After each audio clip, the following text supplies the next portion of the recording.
Well, thank you very much, Dr. Marty. I appreciate OEHA inviting me to come to participate in this very important symposium and have a chance to flash back to many happy years of working for FDA in the regulation of food and color additives. I guess based on the fact that these are experts that are talking today, I guess I'm an ex-expert. Well, retirement is fun. But since I no longer work for FDA, I do have to have this disclaimer up here that I'm not speaking for FDA. I'm speaking my own interpretation of the history of the regulation of color additives by FDA. And I'm not going to take you back to Mayan times because I don't know whether they use synthetic dyes or not. I doubt it, but you never know. This is that's an outline of what I'm going to present today. We're going back to 1906 with the Food and Drugs Act and the ramifications of that. It was USDA that had to enforce that. 1938, there was another act passed, the Food, Drug, and Cosmetic Act, that required mandatory certification for the synthetic dyes. Safety standard became codified as harmless, and they created the FD&C nomenclature at the time, and FDA started doing animal testing at that time. Then I'm going to move on to the necessary amendments in 1960, and I'll tell you why through this talk. The safety standard was changed, very importantly, and you'll see the reason. They created a provisional list because all of a sudden all the color additives became illegal because of the new legislation. Then they created a petition process for interested parties to get color additives permanently listed. And I'll talk a little bit about that so you understand how FDA got to their decisions. The current times, I'm going to talk about a little bit of food labeling that's still codified and distinguishes between the synthetic dyes and the exempt dyes, certification exempt dyes. Recent regulations, because I can point out some of the things that FDA looks at and considers as they're doing this. Pending petitions, the FDA has on their website all these categories, and I just updated it on the way here, or on the way before here. And petitions in abeyance. I'll explain that a little later too. And then end with the Food Advisory Committee and their conclusions to set the stage for the rest. But Dr. Marty has already pretty much done that, but I'll just say a few more words. The early years, 1906.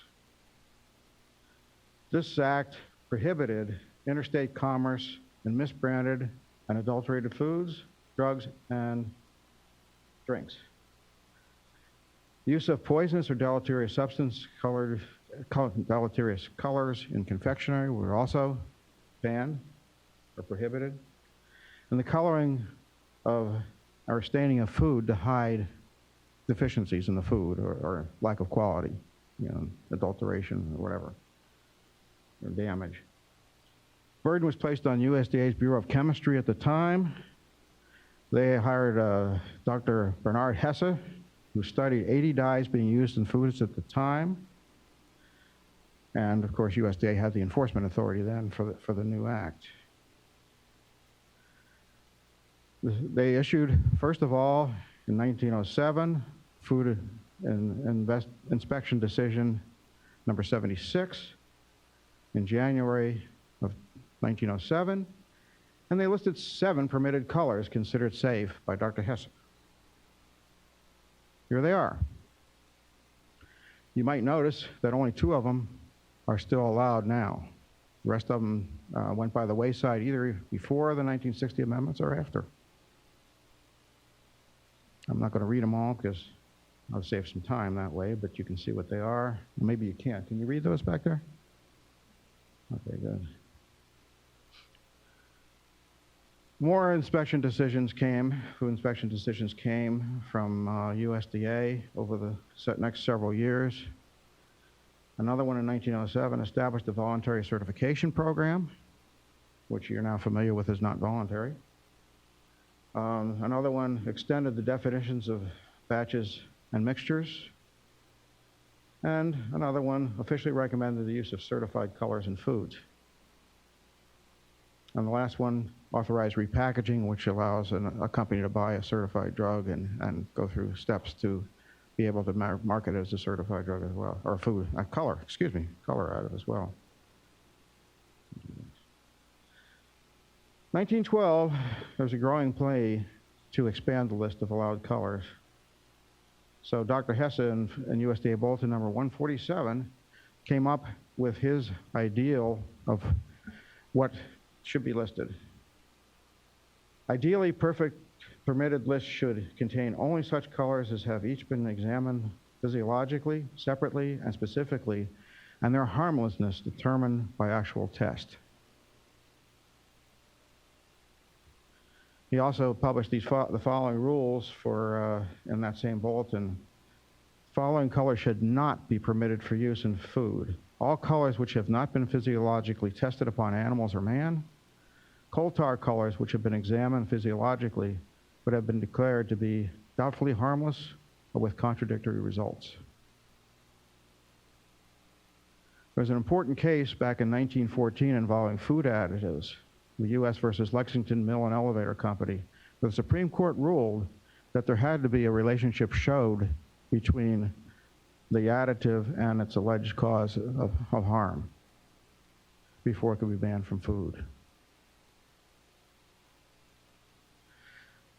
USDA added these dyes between 1916 and 1929, usually with food and investigation decisions. But the last three were done in 1929 and publicized in a bulletin in March of 1930. 1927, the Bureau of Chemistry of USDA was reorganized into two separate entities, the Food, Drug, and Insecticide Administration for all regulatory functions, and the Bureau of Chemistry and Soil for the research, non-regulatory research. And eventually, and the responsibility went to the former one at that time, which actually was renamed shortly thereafter to FDA. 1938 Act did more provisions and more stringent provisions. They made it mandatory for the previously voluntary certification program so that everybody had to get that certification before they could put a synthetic color in food. They also made it self-supporting by requiring fees to be paid by the interested industry. And those fees are still codified, and they change periodically as the costs go up. They were supposed to make it fully supporting. The adulteration and misbranding provisions were based on certification and labeling requirements. And the FD&C, DNC, and external DNC nomenclature was published in the Federal Register in 1939, so that all the colors that that qualified to be certified as being certified had to be named by this nomenclature, but any that wasn't certified could not be. So that's where misbranding can come in. That if somebody puts a color out there and labels it incorrectly because they didn't get it certified, and they get a certificate when they get it certified, so they have to be able to show that when the company gets it certified. Here's what FDA did under the 1938 Act. Again, the safety standard is harmless. So FDA did their own animal studies at that time, in some cases using dogs from USDA's colony, but they had their own mice and rats, I believe, FDA did. So they found some of the colors that are listed below caused harm at some level. Now these are all DNC colors, but the principle is the same thing. That if they caused harm at any level, FDA started trying to take them off the listing.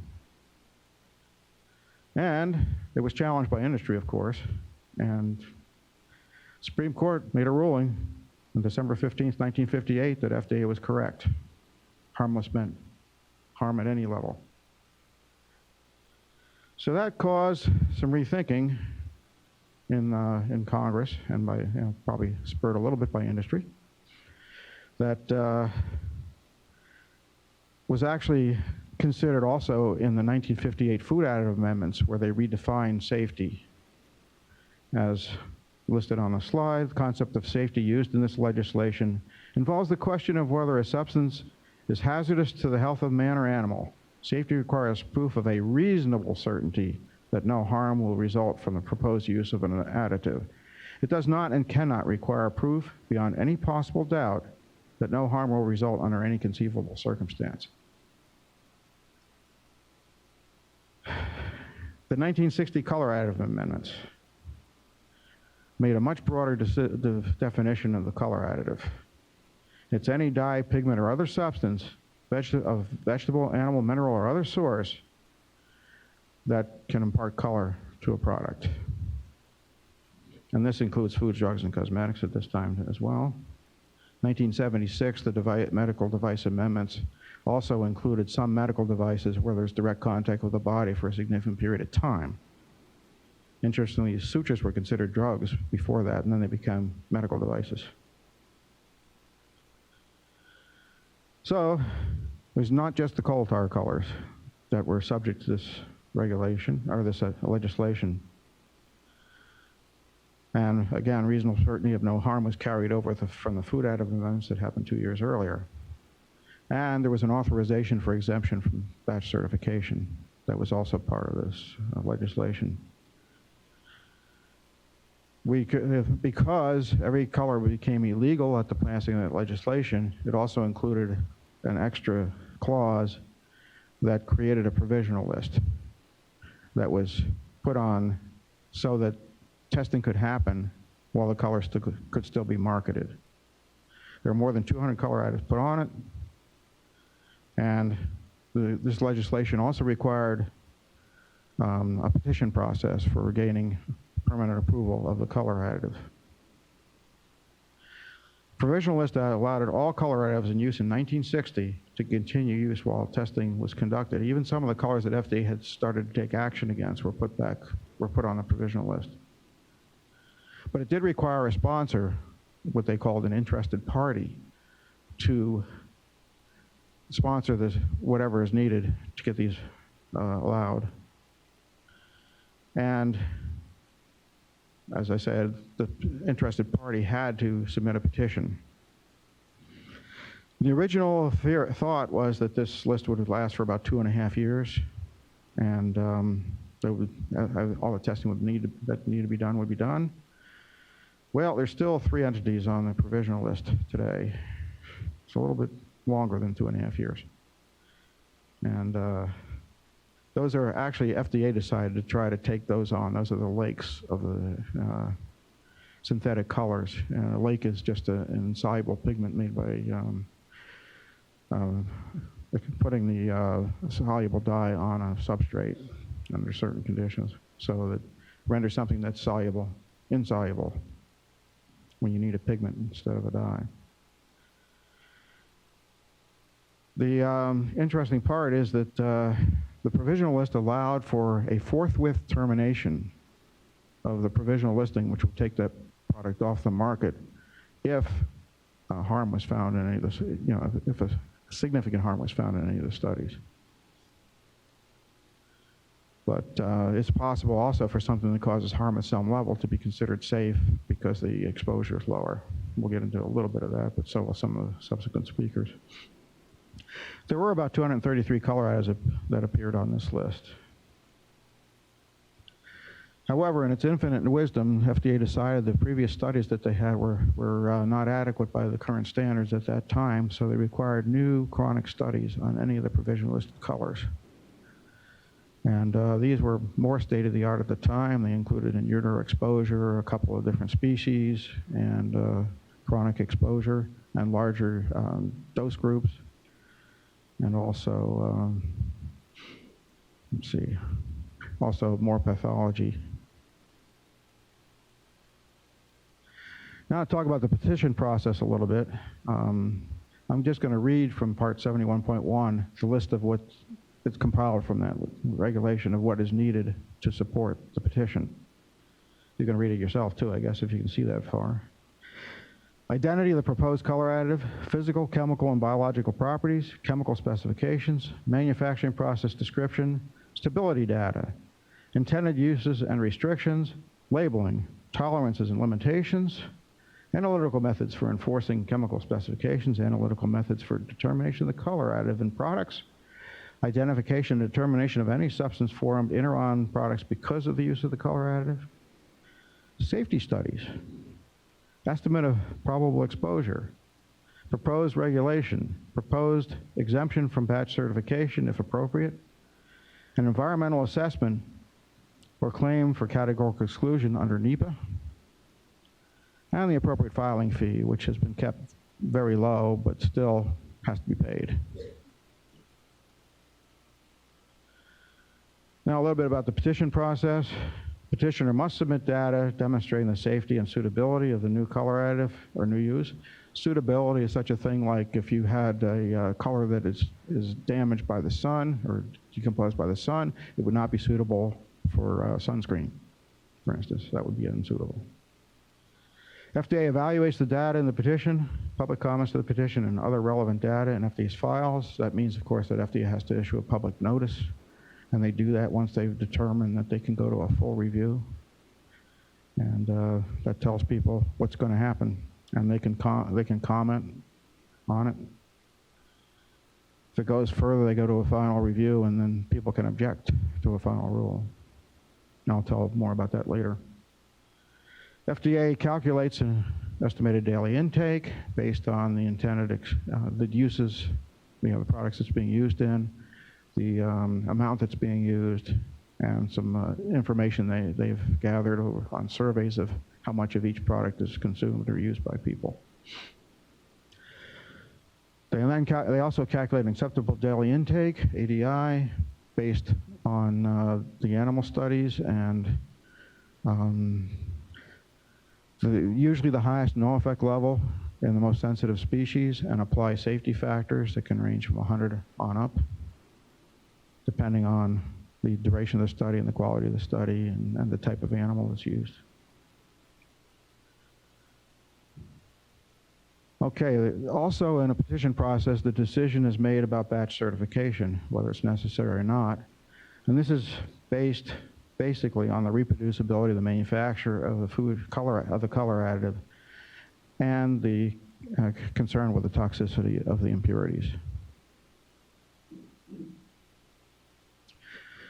Food labeling requirements very quickly. The certified colors have to be under 101.22K1, and they have to be identified by their full name as codified in Part 74 or Part 82, which is still a provisional list, or by their abbreviated names. For example, FD&C Red number 40 or Red 40, and from the provisional list, FD&C Yellow number 5 Aluminum Lake or Yellow 5 Lake.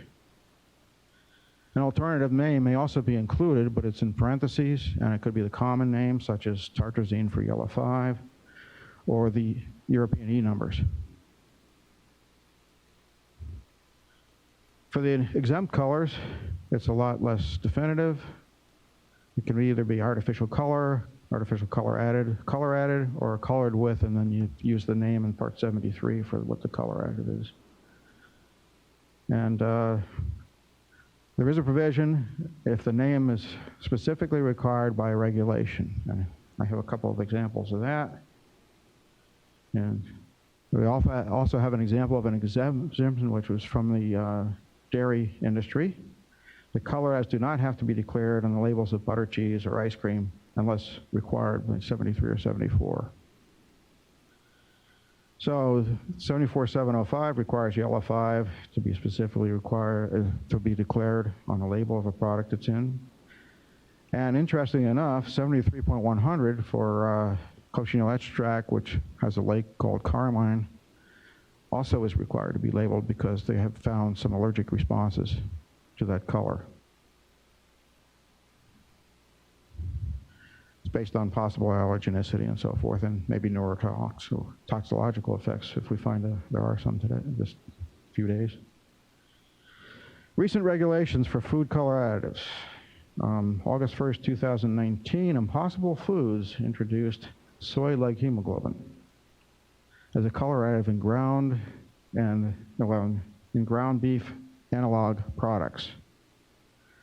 Now, this would have become effective September 4th, just a few days ago, But I believe that there were legitimate objections filed on this one. So it will await FDA to evaluate those, announce the stay. With the color additive regulation, the final rule allows 30 days for comment and objection, and it provides for it to become effective the 31st day if there are none. If there are, anything that's objected to is stayed automatically until FDA deals with it. And that doesn't happen very quickly sometimes. Another recent regulation for food color additive was DNC Black number 4, and that became effective July of 2018. It's for sutures. But the point about DNC Black 4 is that it's carbon black. So you wouldn't consider that a synthetic color, but it does have polynuclear aromatic hydrocarbons as impurities.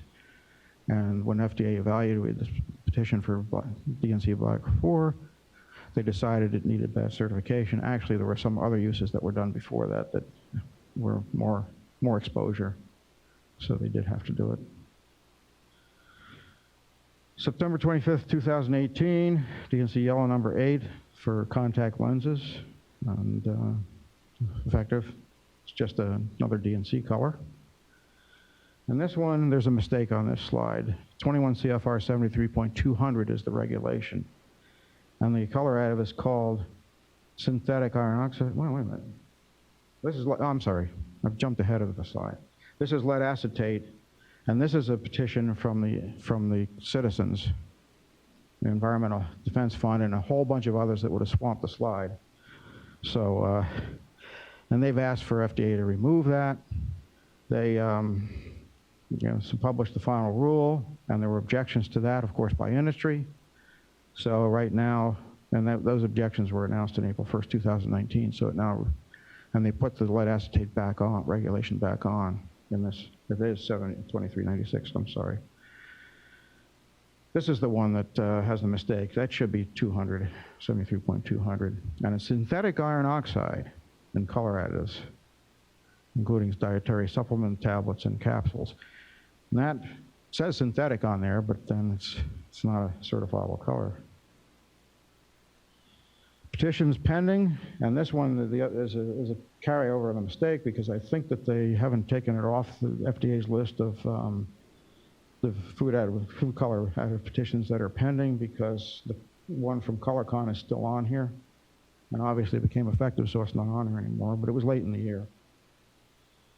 The first one is for krill, Antarctic krill, meal to be used for salmonid fish, which includes trout as well as salmon. And FDA is still evaluating it.